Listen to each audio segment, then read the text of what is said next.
Hey everyone, it's Ben Hardy here, and in today's video we're reviewing a manual GTI. Before we get into this video, I want to give a huge shout out and thank you to the Strong Volkswagen here in Salt Lake City, Utah, for me some time with this GTI. They actually have a few in stock with the manual transmission and then also with the DSG as well. If you have any questions, you need any help, just ask for Alex. Also include a link to the website in the description down below. And then on a side note, if you want to save time and money the next time you purchase a car, link to my car buying guide in the description down below. Let's get into it.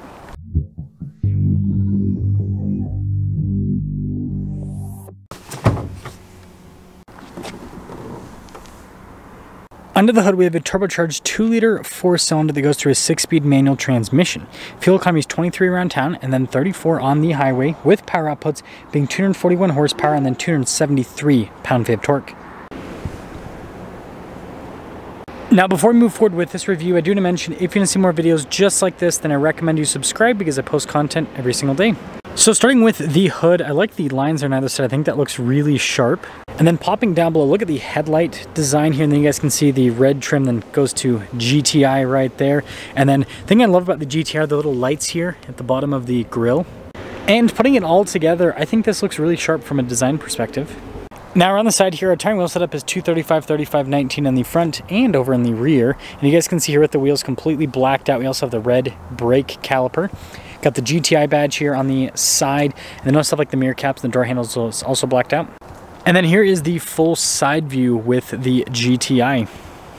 Now taking a look at the key fob, we have our lock and unlock function. We also have the opening here for the hatch, and then you got the Volkswagen logo on the back. And popping into the hatch area with the GTI. Again, this isn't a massive car, but still it's got a practical cargo area. We also have a cargo cover built in from the factory, which is nice. And then when you're all done, just plop, and you guys probably saw with the emblem being the opening for the hatch, which is cool. Pretty cool looking taillight design here, and then we already kind of saw that. You guys can see the exhaust tips at the bottom. And putting it all together, and your thoughts on the looks of the GTI. Now take a look at the door panel. You got soft touch down below. And then look at these seats here with this Autobahn package. Now this isn't like insanely spacious, but I do fit back here, which is nice. We also have some vents in the back. We got heated seats. We of course have a cup holder armrest. And I like the red stitching through it. I think it just makes it look a little bit more premium. And also headroom. It's good. Now take a look at the front door panel. You guys can see soft touch here, and then look at the trim down below, and then we've got more soft touch. All of our window controls here. Got our mirror adjustments. Looks like the mirror's also power folding, which is nice. And then just a quick look at them. Love the front seat here. Look at the GTI logo, and you can see perforated all down the center portion. Power adjustments on the side. We also have memory seat function, 3-pedal layout, and then we have our light controls here off to the side.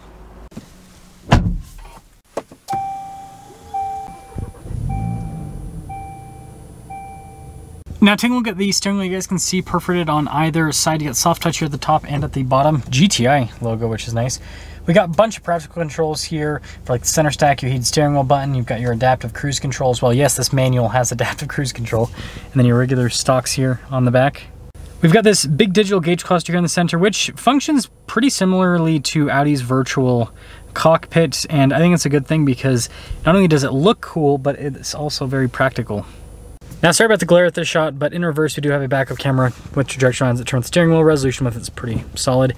And then we have the infamous infotainment system that people are always talking about online. So yeah, we do have the climate controls and volume controls on sliders just down below. But I mean, I feel like everything overall is pretty easy to use because like if I want the climate menu, just press that and it pulls up the climate menu, for example. Press that and then it'll get us out of the camera system. You can see the rest of the menu. So, you know, it could be better, but overall it's easy to use. We do also have a heads-up display here, and then you guys can see with the soft touch on the dash, and then also down below. And then with this portion right here, we've got some shortcut buttons for the infotainment system, and if we actually press this, that'll show us our different drive modes with this. I guess we're in sport mode, we'll pop it over into comfort. And then we've got some storage right here, and you guys can see some USBs, engine stop start, and look at the shifter here for the 6-speed manual transmission, parking brake. And then you got the cup holders. That's funny. 12 volt. And then, yeah, good storage. Nice padding on the top. And then here's a look at the glove box if you're wondering with that. Also, I like how the vent trim continues all across the dash. It'll focus. And then this does come with a sunroof up top. So here's a one sticker for this GTI. You guys can see all the standard equipment here. and all of that. Base MSRP, and then after all options, $42,586. And let's see how it drives.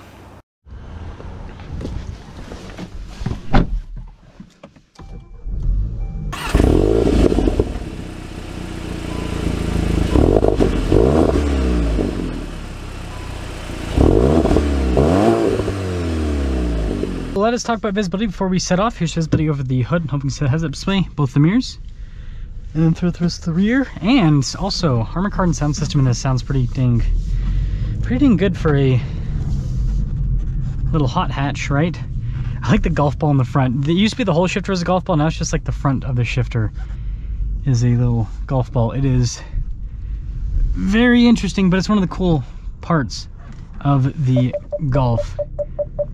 Now, being pretty low to the ground, you do have to kind of angle it with steeper driveways like this, but it's got a decent amount of clearance, so it's not like the most difficult thing on the planet to do. Now, getting out of here because of the visibility, that is one of the most difficult things on the planet. And we have a truck that's blocking our visibility too. That doesn't help out at all. Setting off here in the Golf, super smooth, shifter's smooth.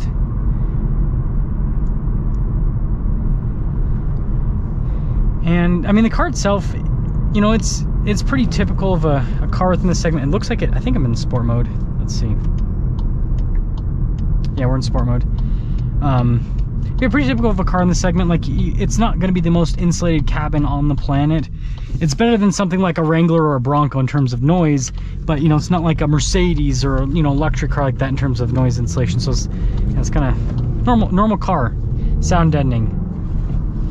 And I think, you know, that's part of the fun, because then you can actually hear the engine, you can hear the exhaust, versus being so insulated that you can't hear anything.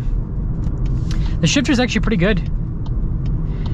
I do have some critiques of this manual transmission, and I'll kind of talk about that. Handling's great, so sharp. It feels very nimble. Yeah, that's fantastic. This is a fun car. This is a fun car. It's pretty easy to, is it rev matching for me? No, I was rev matching, okay. I was like, I want to make sure. You know, it's pretty easy to blip the throttle and rev match with this. It just drives, it drives well. You know, it's a good daily driver. Again, it's not the most, the seats are comfortable, but the suspension, right, it is on the firmer, sportier side of things. So, well, I don't know what's happening up here. First off, let me get around this. Let me give you my critiques of this manual transmission. I've heard a lot of people say a lot of very, very negative things about this transmission. I'm not in that camp.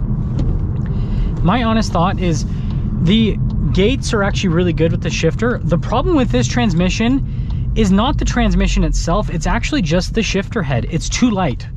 So if you twist off the shifter head on the Honda Civic Type R or the Acura, why am I spacing? Integra, I guess I'm hungry. Integra Type S.